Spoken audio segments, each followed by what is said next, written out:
Graveyard shifts have their own weather. Inside the station, it was always fluorescent-like cold, even in July, while the transmitter heat came up through the vents like a dog's breath. I was the only voice on WQMR after midnight, miles on the mic, 3 counties of cornfields and truckers for company. Automation handled most nights, but a storm earlier had knocked the playlist into a loop, so the boss asked me to babysit the board till 6 a.m. The coffee tasted like pennies. The red on air light glowed steady, the kind of red you feel between your eyes. Past the glass, the lobby sat dark, a fish tank of furniture, the front door locked, the parking lot empty except my Civic and the tower needle blinking against a clean, star-choked sky. At 1:07, the studio phone rang from line 3. Payphone, unknown. I let it ride 2 rings, tapped it live, cracked a smile into the mic. Midnighters, you're on with Miles. Static, then a whisper that sounded like mine. Only hoarse, don't open the door. I killed the call with a laugh I didn't feel, through a vinyl bumper to fill the silence. Records comfort me, they breathe. As Al Green warmed the meters, I checked the hallway cam. The monitor showed an empty hall, exit sign trembling in its own light. I told myself some bored kid had spoofed a caller ID. It's always a kid or a drunk or both. I scribbled a note anyway, don't open door. Dumb superstition. Pencil bit deeper than I intended. The emergency alert system blat without a header. No pre-tone, no crawl. Just that air raid yelp punching the speakers. My stomach clenched. The console screen stuttered. This is a required monthly test, but the date was wrong. April 16th, 1997. The log printer rattled, spitting out a receipt of ghosts. The tower relay must have burped. I grabbed the engineer binder, flipped to false. No protocol for decades-old tests. Then the lobby motion sensor chimed in my headphones. A soft ping, like a dropped coin. Hallway cam flickered, then showed rain. Not drizzle, not mist, but sheets, though the tower blink outside my window was crisp against clear stars. I tapped the glass. Outside, dry as paper. On the screen, a hallway downpour. The recorded earlier tag crawled the bottom. Line 1 lit, unlabeled. When I picked up, I heard the station delay feed, 7 seconds behind, me breathing. WQMR, you're on, I said. My voice answered, 7 seconds later, WQMR, you're on. Then a third, deeper, like the room itself learning the script. You're on. The studio door's latch made a throat click. I swiveled. It was still shut, red light steady. On the lobby cam, the front door opened into that impossible rain. A woman stepped in, hair plastered, hospital bracelet flashing. She crossed the tile, but left no footprints. She stopped outside Studio B and looked up at the camera like she knew where it lived. Her mouth moved. No sound. I turned up the lobby feed. The board needles didn't twitch. The bracelet's name tag glinted. Thornton, L. I knew a Thornton. Lila called in Friday nights from the oncology ward, requesting old hymns for her husband. Once sent us a letter in violet ink, pressed with a clover that flaked like ash. I hadn't heard from her in 3 weeks. Miles, my whisper voice said on line 3 again. He's at the transmitter. Engineer? My boss. I checked texts. Nothing. The transmitter shack was 3 miles down a dirt lane, a white shed under the tower where the air always smelled like burnt pennies and bees. On the hallway cam, Lila raised her hand and tapped the glass of Studio B. 4 taps, then 5, then 4 again. 4, 5, 4, like a pattern I was supposed to know. The printer coughed another page. Station ID misalignment. Open door. A fist hit the studio door once. Not hard. Testing weight. I rolled a PSA to fill the air and killed the mic. Who's there? I called. Silence. When I leaned into the door's tiny square of wired glass, the hallway was a smear of motion. Not rain. People. The reflection broke me into puzzle pieces. Kids with backpacks, a man in a trucker cap, someone in scrubs. All streaming past in that recorded storm, moving like water under glass. The security latch nudged, metal against metal. My phone vibrated on the desk. Unknown. He's at the transmitter. Bring the keys. The only keys were looped on a red tag under the console. Engineer/TX. They hadn't left this hook in months. I wrapped my fingers around the cold tag anyway. I told myself I was going to the shack to get out of this weird air. The station has 2 exits. I chose the back stairs, where it always smells like old coffee and damp cardboard. Each step squeaked like a mouse. The back door's crash bar stuck. I shoved with my hip until night fell over me all at once. The parking lot sodium lamp hummed tired him. No rain, no people, just cicadas working the heat. The tower blinked patient red. I pocketed the red tag keys and clicked my little mag light on. The dirt lane looked like a throat. My Civic beeped once as it unlocked itself. I didn't press the fob. I didn't look back at the building. I didn't want to see who might be looking out. Gravel ticked the undercarriage. Local talk radio bled into the AM band without tuning, like the air had gotten crowded. Halfway down the lane, the signal swallowed itself, and I heard my own show on delay again. Only not live. An old bumper, an old weather report. Showers moving in after 2 a.m. On the horizon, heat lightning stitched the dark. The transmitter shack's door was propped with a brick, as if it had been waiting. Inside, the smell hit. Ozone and old pennies and something sweet-sour, like flowers left too long in murky water. Racks of gear hummed their tiny cathedral hum. On the top shelf, a tape deck I hadn't seen since training. Its play light blank, its reels still. A thin thread of tape hung like a cobweb to the floor. The VU meters on the exciter were pinned, though the board back in the studio showed normal levels. The red tag key slid into the master panel lock and turned with the saddest little sigh. The carrier dipped. In my headphones, the station collapsed to a thin hiss, then returned with singing. Not on pitch, not any melody I could chase. A crowd, wind through mouths. I pulled a patch cable and the singing stopped. The racks exhaled, and something in the corner clicked like a beetle. There was a clipboard on the stool by the door, paper curled with heat. Tonight's date, my name, the time I'd signed on. Below it, a signature in violet ink. L. Thornton, 216, request fulfilled. I hadn't seen her hand in weeks. The violet smeared when my thumb brushed it. The shack door eased inward on its brick. In the angle between door and jamb, a palm pressed slowly into view. Long fingers, skin puckered like it had been soaking in a sink. It tapped, 454. I tasted copper. Lila, I said, and hated how hopeful it sounded. The palm flattened, then drew a line down the jamb as if marking height. The line glistened, then vanished as the skin drank it back. My phone buzzed where I'd left it on the exciter. Unknown, open the studio door. Another, let them in. Another, from my own number, time-stamped 7 minutes ahead, don't. The shack's window, wired glass like the studio's, held a reflection of the tower blink. In the reflection, rain fell so hard the red light smeared into a wound. I drove back with the red tag keys clacking against the column, thinking about how radio travels at the speed of light, but memory doesn't. The lobby lay behind glass like the mouth of a fish, empty, dry. The hallway cam showed it drowning. The studio door stood exactly as I'd left it, latch shiny under the on-air light. Line 3 rang one last time. Payphone, unknown. I put it live without a word. My own voice filled the headphones, ragged and close. If you open it, you'll never lock it again. Behind that, like under broadcast, came that crowd singing and the soft, patient tapping. 454. The latch gave a little when I touched it, like the door was holding its breath with me. The board timer rolled to 2:17. A new log page stuttered from the printer. Request fulfilled. I let go of the handle. I cued a hymn Lila had once asked for, Nearer, my God, to thee, and sent it out into the counties, the corn, the cab sleepers along Route 90. The hallway cam showed a woman in rain smiling up into the lens, mouth shapes I couldn't hear.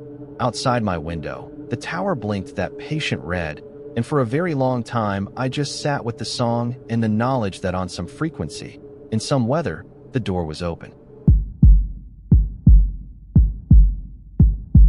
Night mode at the aquarium turns the world blue and quiet. The public lights go to dim ocean, pumps become the only weather, and the jelly gallery glows like a row of moons. I was the closer's closer, life support tech on the graveyard shift, walking the back corridors with a red headlamp and a ring of brass valve keys like a jailer.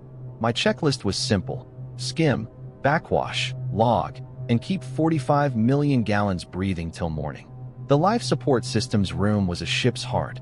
Ozone towers chuffing, protein skimmers burping tin foam into waste drums, chillers purring like giant cats. Gauges blinked green, flow meters spun. I initialed the midnight column, sipped from a paper cup of burnt coffee, and listened to the big reef tank through concrete. The sound of a tide you can't see. Motion pinged the jelly cam. It wasn't unusual. The Chrysals make their own ghosts.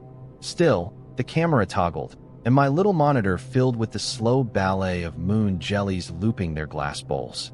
Then something cut through, a darker oval behind the glass. For a second, I thought one of the staff had left a black bucket in the gallery. I stepped into the public hallway. The carpet ate my footfalls. It smelled like salt, lemon cleaner, and the fainted-out sugar of cotton candy from the day's shift. Where the jelly gallery met the shark tunnel, a slick footprint shone on the floor. Bare. Adult. The water around it hardly spread at all, like it had just been placed there from above. "Hello," I said, pointless and soft. The only answer was the ever-present hush of water moving water. The dive phone rang. No one was scheduled to dive. The slate on the catwalk over the reef tank still had tomorrow's names unchalked.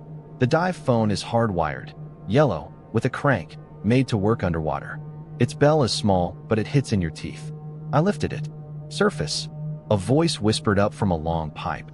"Don't open the bulkhead." "Who is this?" I asked. Static came like a poured bucket of sand. Then, closer now, "Sam, my name." The voice was calm in that very tired way.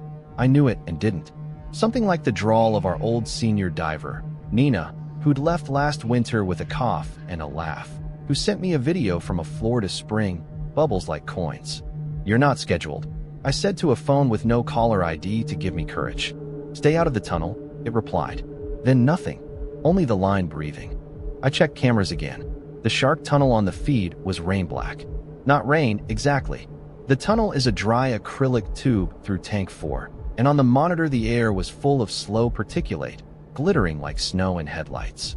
A small school of lookdowns hovered where air should be, thinned into ghosts by the lens. Past them, a shape kissed the acrylic from inside, flat, wide, a mouth like a manhole cover. Our big Ray likes visitors. On my side of the glass, the tunnel entrance 2 corridors away sat dark and perfectly dry. I stood there with my headlamp off and watched the monitor show me a place I could walk to but would not recognize when I arrived. A generator self-tested then, a soft thump and a sideways flicker in the grid. The public blue deepened to night ship red, the kind we use during octopus feedings to pretend we're not there. In red, things tell the truth. The wet footprint at the gallery edge had dried to a salt map. Another footprint lay beside it now, toe to heel, as if someone had stepped carefully out of nothing. On the catwalk over the reef, something moved. Not a fish, too angular. I climbed the ladder and found a mask and regulator hanging where we leave them after a maintenance dip. The mask was dry. The regs purge button wept a single silver bead, fat as a tear that would not fall. The whiteboard over the sump had a note written in grease pencil I hadn't put there. Valve C, 19, do not touch. My route took me past the feeding prep. Someone had left a thawing toad of capelin beside the sink. The ice had slumped to slush. The fish lay in a glossy tangle like dropped ties. A laminated photo of the stingray's underside smiles watched me from the cabinet, all cartoon mouth and no eyes. The rain that only existed on the monitor beat softly on the roof of my skull. The dive radio, old, battered, clipped to a nail, clicked without being keyed. Surface. The word was mine, delayed, like a well repeating the last thing shouted into it. Then another voice, overlaid and thinner. Code 373. We don't have codes like that. Our only codes are for drills and lost kids and peppered stingray. Still, the numbers sat in me like a weight. You don't open bulkheads alone. You don't unlatch doors that hold back ocean unless there are 4 of you and a checklist, and someone sober watching the gauges. But the reef skimmer had begun to climb out of range, and I told myself I was going for that. My ring of keys clicked against my thigh as I took the service hall to the tunnel entrance. A smooth door with a round porthole and a brushed metal handle with 2 hands placard. The porthole showed only my own eye and a little crescent of the tunnel curve. I cupped my hands around it to see better. The glass was cold. From inside, a knuckle tapped the acrylic, exactly below the porthole, 3 times. Then 7. Then 3. 373, measured, unhurried. Something you do to be heard, not to be saved. I put my ear to the metal. Between pump noise and far filter song, I heard breath like a whale calf makes when it learns the surface exists. Sam. The dive phone called again. No ring this time. Just my name, as if it had been held in the line and let go when I picked up. I'm here, I said. Felt foolish as wind. C-19. The voice said, as if reading the whiteboard over my head. Don't touch it. I'm not touching anything, I said, because when you're accused of what you haven't done, you feel as if you were about to. They're in the tunnel, the line murmured. They'll ask you to open. Don't. Who's they? I asked. A long pause full of water. Then, the ones who come in when the doors are cameras. Back in LSS, alarms populated the screens like a fever rash. Hypoxia, Tank 4. Flow variants, Jelly Chrysal 2. A printout stuttered from the log printer, though I hadn't told it to. Last night's oxygen readings in my handwriting. Except the zeros were tiny eyes and the eights were mouths. I breathed through my mouth and tasted pennies and shrimp. The skimmer that had been climbing now fell, the foam head collapsing as if something big had inhaled on the other end. I checked the oxygen probe in the tunnel sump. The number blinked low, then corrected, then blinked low again, like a pulse. On the camera, the jelly bowls hung still. In the reflection of their glass, I could see the public hallway behind me. And in the reflection inside the reflection, the tunnel door stood open, a rectangle of heavier dark. I did not turn around. I went anyway. People go anyway. We hear names whispered down pipes, and the logic breaks in such a kind and reasonable way you think you're choosing when you're already given. At the tunnel bulkhead, I set my keys down on the floor so they couldn't betray me by acting alone. I put my palms on the door, wide. Something on the other side matched them, two planes of cold separated by an inch of world. The tapping came again. 373. My phone buzzed in my back pocket. Unknown, then my own number, then NO caller ID. The text was a photo taken through the porthole. My eye. The caption read, "Do not." The dive phone spoke from the other end of the hall, tinny and calm. Sam, if you open it, you won't get it shut before they learn how. They? I asked. Anything that recognizes a hinge, the voice said, and for a second I could smell nicotine and neoprene and Nina's lemon hand soap. Leave it closed. Play the night cycle. Let them think it's tied. I let go. My fingers came away salted with my own prints. I carried my keys back to LSS like a reliquary. In the dark, in the red, I toggled the moonlight program for Tank 4, a thing we use for coral spawning nights. The overhead blue softened to lunar. The pumps slowed to a long breath in, a long breath out, and the oxygen set point stepped itself up a notch as if the system had decided to be generous. On the tunnel camera, what looked like rain thinned to snow and then to dust, and then to nothing. The look-downs resumed being fish. In the jelly gallery, the bowls glowed their false moons. The wet footprints evaporated from the carpet like promises do.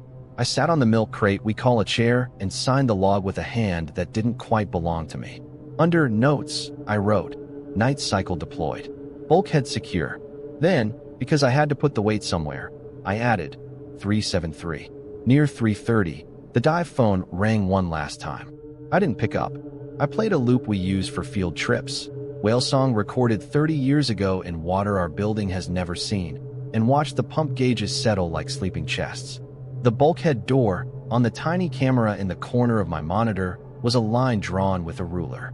I told myself if I were to walk down there now and press my ear to the seam, I would hear only the low, polite violence of machines doing their jobs. I told myself doors keep out weather. I told myself a lot. And still, sometimes, when the generator self-tests and the red returns, I feel the cold through my palms again and hear patient knuckles making numbers on glass that divides two kinds of night.